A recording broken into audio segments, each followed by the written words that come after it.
more on Nintendo's next-generation Wii and the future of the company, let's head back to E3 in Los Angeles, where Cory Johnson is standing by with the president of Nintendo America, Reggie Fils-Aime. Cory? Yeah, that's right, Emily. One of the big announcements here, and it's rare that you're at one of the E3 conferences, well, a whole new platform is announced. So, Reggie, let me ask you about this. We were just talking about this. Why would anyone buy a Nintendo now when they know this thing's going to be in their hands a year from now? Well, the reason they could buy it now is that all of the consumers that we haven't yet reached, right? We've sold 86 million globally, about 36 million here in the U.S. The consumer that hasn't bought in yet is looking for value. They're looking for a very big launch library. These are things that the Wii U will not have right at the start. And so for the consumer sitting on the fence, this is the perfect time to buy into a Wii, also because the Wii U is completely backward compatible. So this launches when? I don't think people can see this thing. So this is we're watching the video of it right now, so don't even worry about holding it up. But when does this thing ship? We haven't announced, right? All we've said is it's going to be... You can tell us. Exactly, right here on live TV. So it's going to ship after April 1st, so once our fiscal year is done, but before the end of next calendar year. Why such a lead time?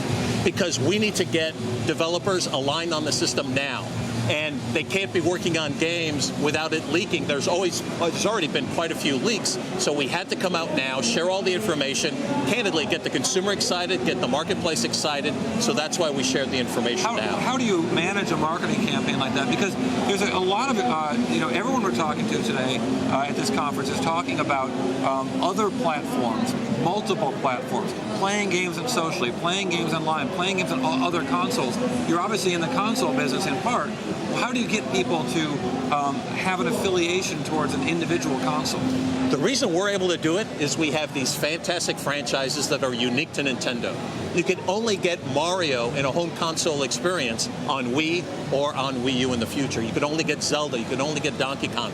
All of these fabulous franchises you won't see anywhere else. That's what gives us a tremendous leverage. That's what made the Wii so successful. What made the Wii so successful, let me tell you, I don't know. But what made the Wii so successful, it seems to me that it was the gameplay and the way the machine worked, not Mario or Zelda or whatever. Well, but absolutely. But we brought it to life with Wii Sports. We brought it to life with Wii Fit and Wii Fit Plus. So what I'm saying is it's our first-party development that drives an affinity for our hardware. And then we flesh that out with all of the great third-party products. Now, all the goofiness at this show, all the loud booths and music that's drowning us out right now, what kind of business happens here? Tell me one business meeting you had at this event today. Well, I've met with publishers, I've met with retailers, I've met with a wide range of business partners. So there's business that's done at this event. It's just done separate from the madness of the show floor. And the show floor gets that glitz, gets some press, gets some attention to the games. Is that the purpose? Well, absolutely, and it showcases just how large and vibrant this industry is. Now, talk to me about the kind of investment involved in launching a new platform.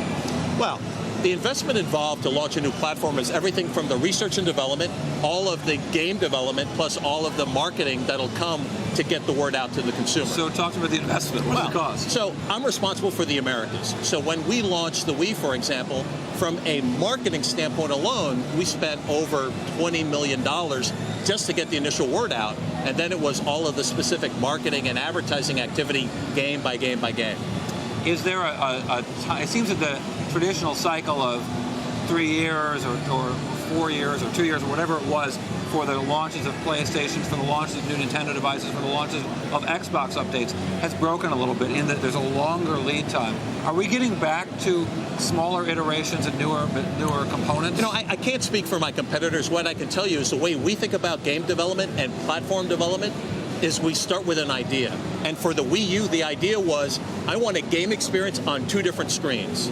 No one else could do that. I can't do that on my current Wii. And that would be the screen that you're playing on and the screen of the controller. Exactly. And then that is what drove us to create this platform. So it starts with the idea, it starts with the proposition. It doesn't start with thinking about, should it be a 5-year cycle or a 10-year cycle? But you must make some investment thinking, this machine is going to be so good, we won't have to invest the $100 million, $500 million, whatever it is, to create a new machine for another 4 or 5 years or whatever. Well, certainly. But once we get into it, we don't know, will it be a 5-year cycle, a 6-year cycle, a 7-year cycle? When we launched the DS in 2004, we didn't anticipate that it was essentially going to be a 7-year cycle, but that's what it turned into. You find yourself using the word "we" in sentences is completely confusing? I don't, and hopefully I won't find using the word "you" completely confusing. Because you've got the WiiU and now you've got the WiiU. No, we have the Wii and we have the WiiU. So we have the WiiU. We have the Wii and we have the WiiU. That's thoroughly ridiculous. Reggie, thanks for joining us. Really appreciate it. It's going to be a fascinating conference for us to cover. We're glad to have you. Thank you so much. Kick it off. All right,